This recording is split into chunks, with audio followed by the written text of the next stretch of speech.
Hey everyone! For the first time, we're going to do a re-release of an episode that we did last year.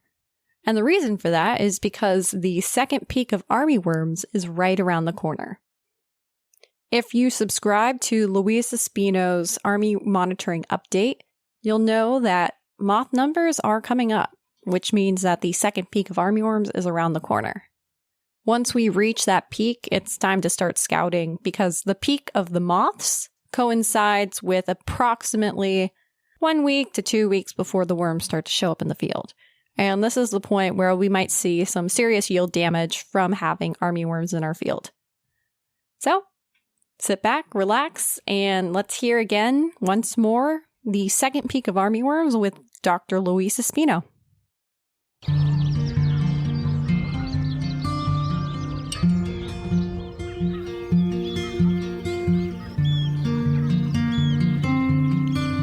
Hello and welcome to Thoughts on Rice, a podcast hosted by the University of California Cooperative Extension Rice Advisors. I'm one of your hosts, Sarah Marsh, and I'm a Rice Farm Advisor for Yolo and Colusa counties. I'm Whitney Brim DeForest. I'm the Cooperative Extension Rice Advisor for Sutter, Yuba, Placer, and Sacramento counties. My name is Luis Espino. I'm the Rice Farming Systems Advisor for Butte and Glenn counties. I'm Michelle Leinfelder-Miles. I'm a farm advisor in the Delta region. I work on all sorts of field crops, grains and forages, but one of those is rice. And the counties that I cover are San Joaquin, Sacramento, Yolo, Solano, and Contra Costa counties.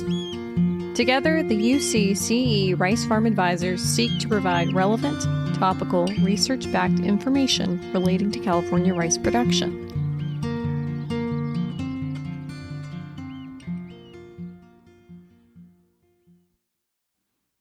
Today, Luis Espino and I will be talking about the Rice Armyworm Monitoring Program and the second generation of armyworms in rice.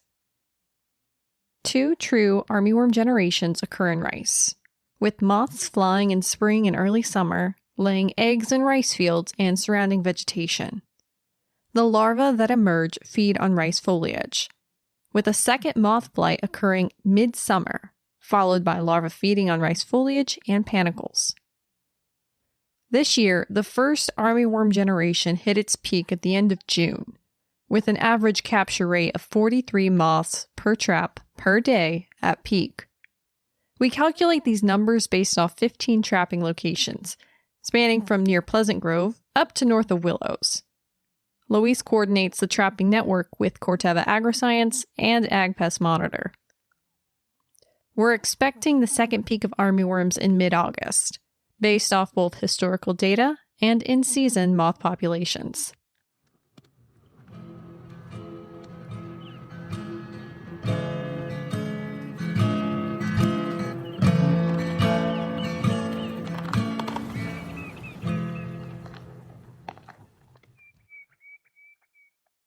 Luis, we're going to talk about armyworms and rice. Can you give us some background on this worm? So armyworms have always been an insect that's present in rice.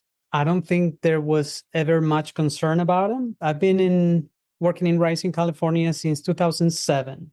A couple of times before 2015, I got calls about armyworms. And I can remember one was a seed producer.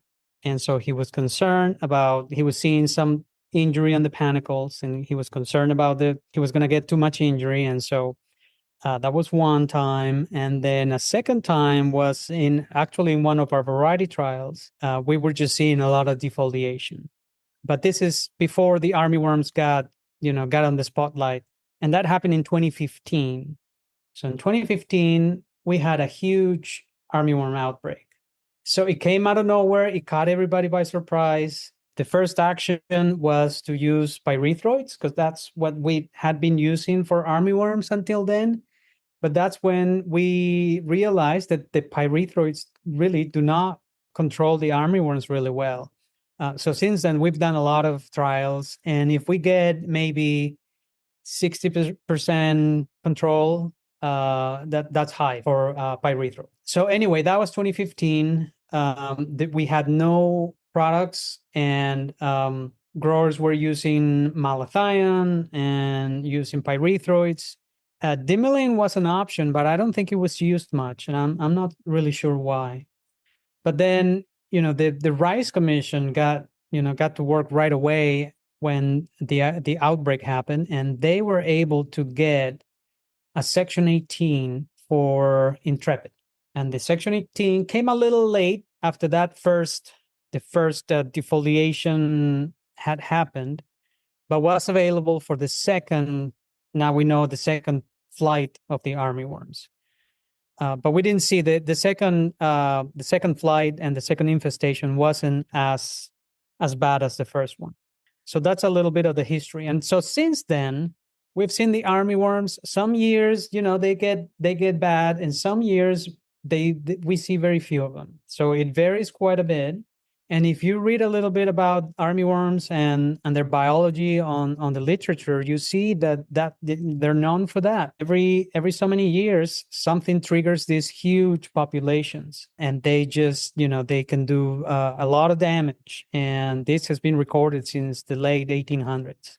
But what exactly causes these outbreaks, nobody knows. That's really interesting. You mentioned something about first peak versus second peak. Can you explain a little bit about what the first peak is and when it happens? Yeah, and so we've had traps for several years now, and what we see is these traps are for the moths, and we catch the male moths on the traps. And so we see a flight that starts maybe at the end of May, and then increases rapidly with the number of moths in the traps increases and peaks, depending on the year, anywhere between late June to early July. And then the numbers start going down very rapidly. And so that's the first flight. Then the numbers go down to zero at about this time. We are in July 26th, so at the end of July, there's no moths in the traps. But then they'll start coming up again in early August, and then they peak by mid-August. And then they start coming down again after that, and then they kind of go away.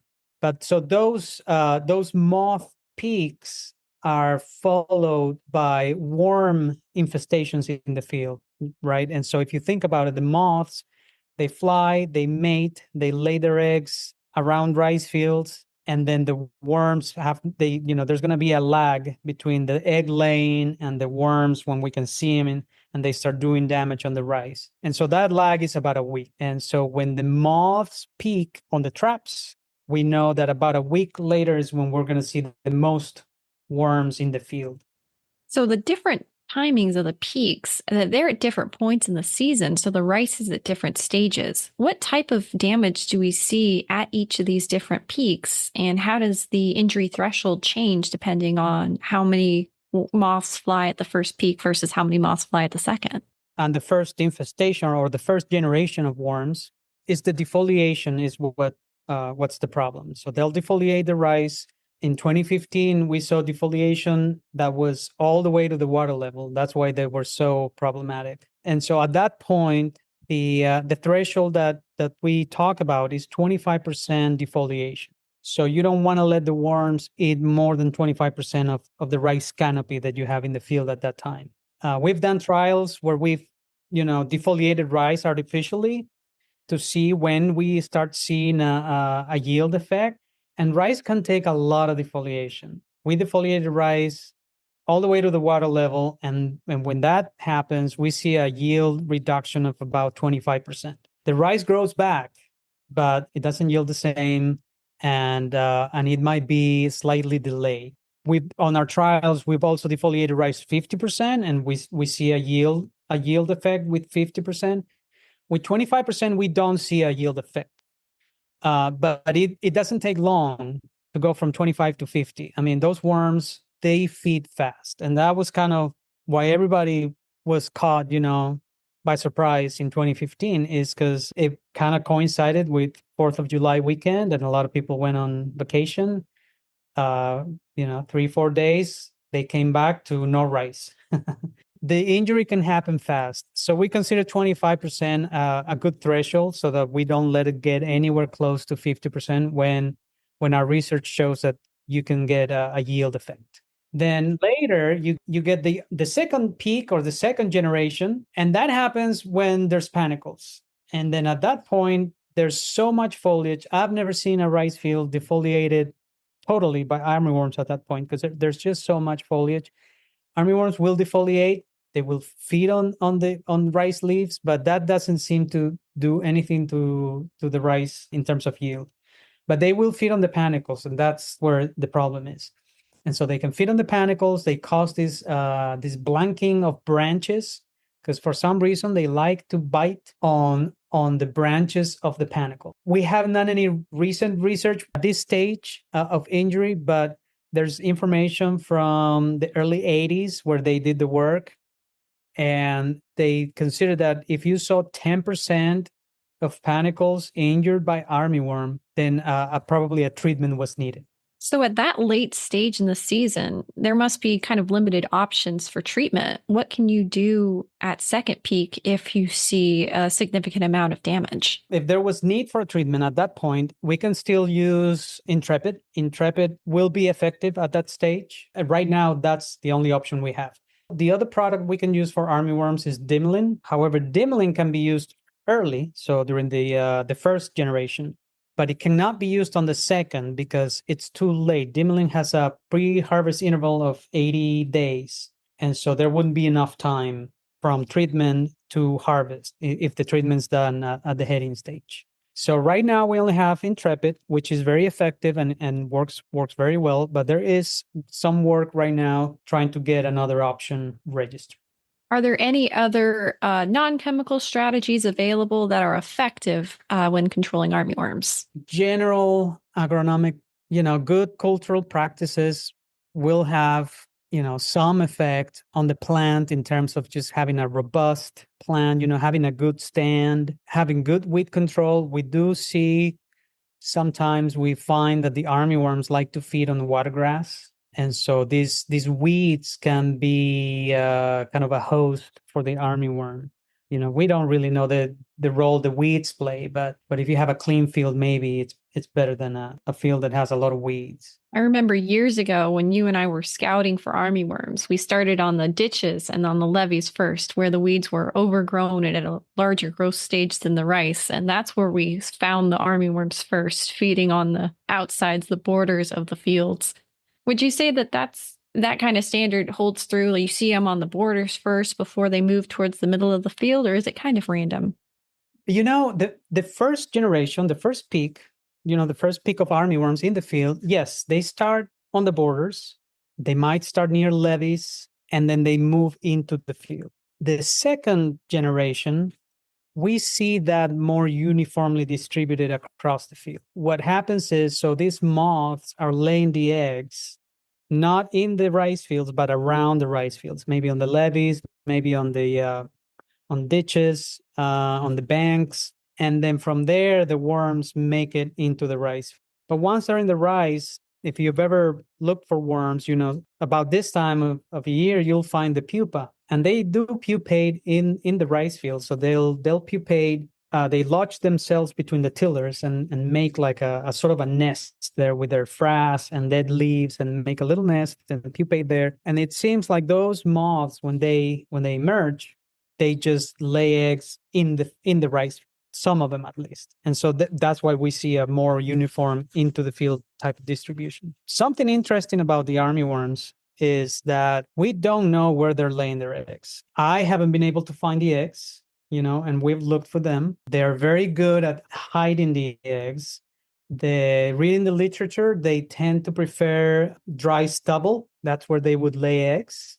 But it doesn't seem like they are laying them in the rice, because I've never been able to find the eggs. And an anecdote that I like to tell is there's this famous entomologist from the late 1800s, Ed Riley. And so he did some work on armyworms. And at the time, he offered a $20,000 reward for anybody that could find the armyworm eggs.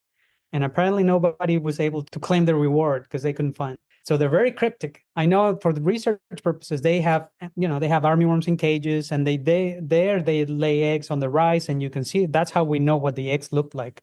But in the field, it's really, I've never seen them. So I don't know where they're being laid. And with that kind of incentive, you'd think somebody would have found at least one egg mass. I would think so, but apparently not. Wow. So let's, I guess, change gears a little bit. You talk a bit about the armyworm traps, and I know that you partner with the Ag Pest Monitor website to actually put out an armyworm trapping network that then gets alerts sent out via Corteva AgriScience to people who are interested in tracking the moth populations across the Sacramento Valley. How long has this program been around, and what got it started? Yeah, so we've been doing these traps. We started with just 6 locations. And I think we started maybe in just right after the big outbreak, so 2016.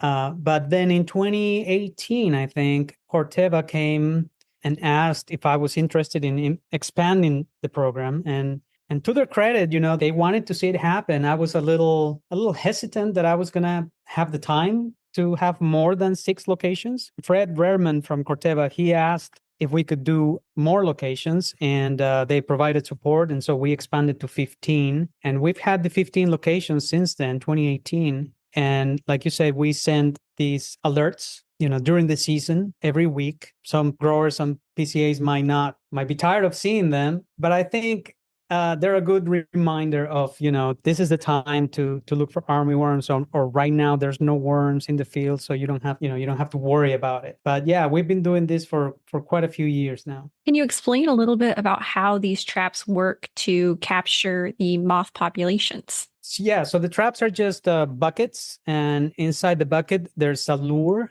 and the lure contains a chemical that's called a pheromone. And the pheromone is a chemical that female moths produce, and specific for this species of armyworm. And so it attracts the male. So the male thinks that there's female moths in the bucket. And so they go and they try to get in the bucket, and then they get caught. So inside the bucket, we also put a kill strip that when they get in the bucket, it kills them.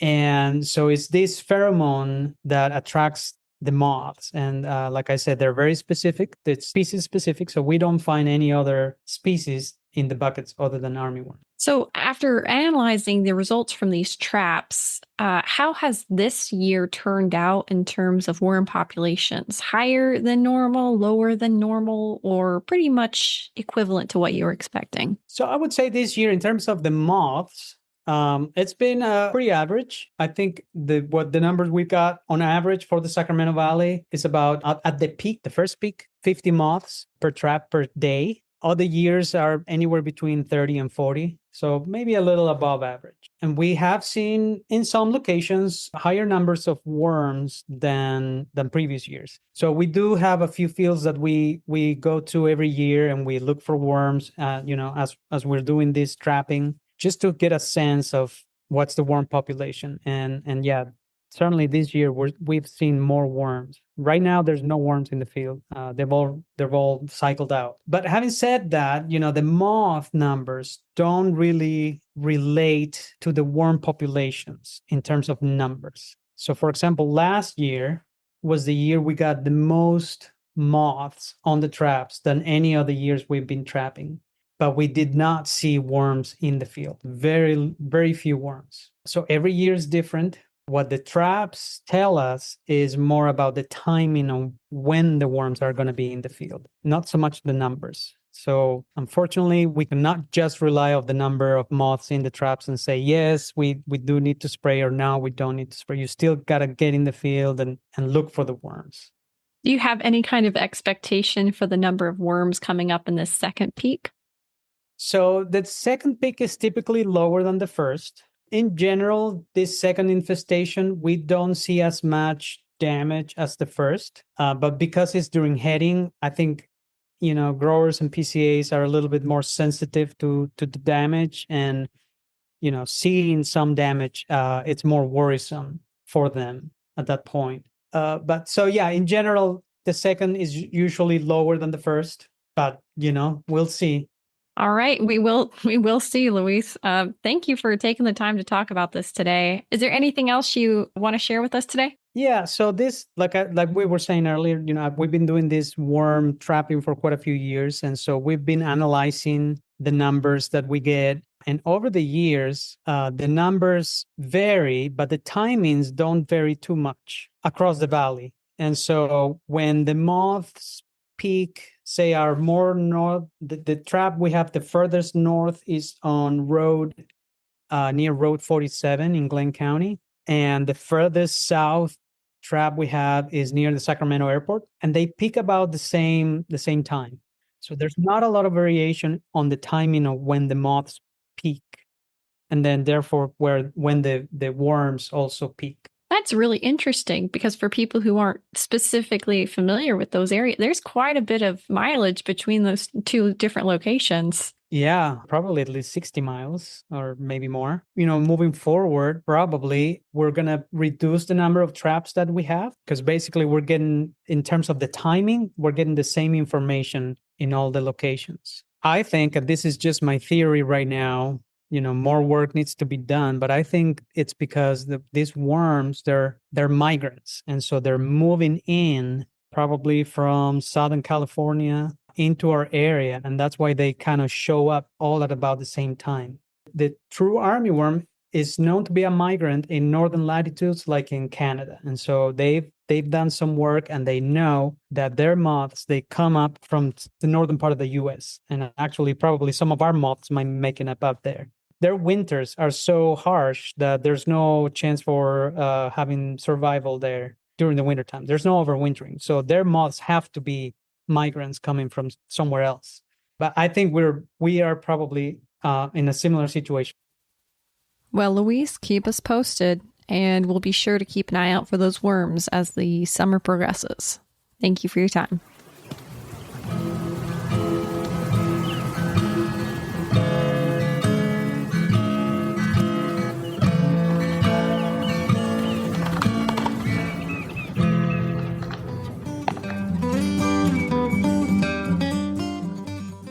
We have a few upcoming events. The next upcoming event will be the annual Rice Field Day, which will take place, as always, on the last Wednesday of August, on August 27th, 2025, at the Rice Experiment Station at 955 Butte City Highway in Biggs, California. This will feature talks from breeders, talks from our UC Rice specialists and advisors, and a delicious lunch. For more information about these and other upcoming events, feel free to check out our resources, which include the UC Rice blog and the UC Agronomy Rice website. In terms of other resources you might want to take advantage of, you can also look at our newsletters, which include Rice Briefs, which covers Clusiolo, Rice Notes, which covers Yuba Sutter, Rice Leaf, which covers Butte and Glenn counties, and Field Notes, which encompasses rice in the Delta region of California. Thanks for listening to Thoughts on Rice, a University of California cooperative extension podcast from the University of California Agriculture and Natural Resources. You can find out more about this podcast on our website, thoughtsonrice.buzzsprout.com. We'd love to hear from you, whether it's from using our text link in the show notes, a survey submission in our feedback form, also in the show notes, or in a comment or rating on your podcast streaming service of choice. Harvest is right around the corner. Remember, like the growers like to say, have a rice life. Mention of an agrochemical does not constitute a recommendation, merely the sharing of research findings. Always follow the label. The label is the law. Find out more at ipm.ucanr.edu. The views, thoughts, and opinions expressed are the speaker's own and do not represent the views, thoughts, and opinions of the University of California. The material and information presented here is for general purposes only. The University of California name and all forms and abbreviations are the property of its owner, and its use does not imply endorsement of or opposition to any specific organization, product, or service.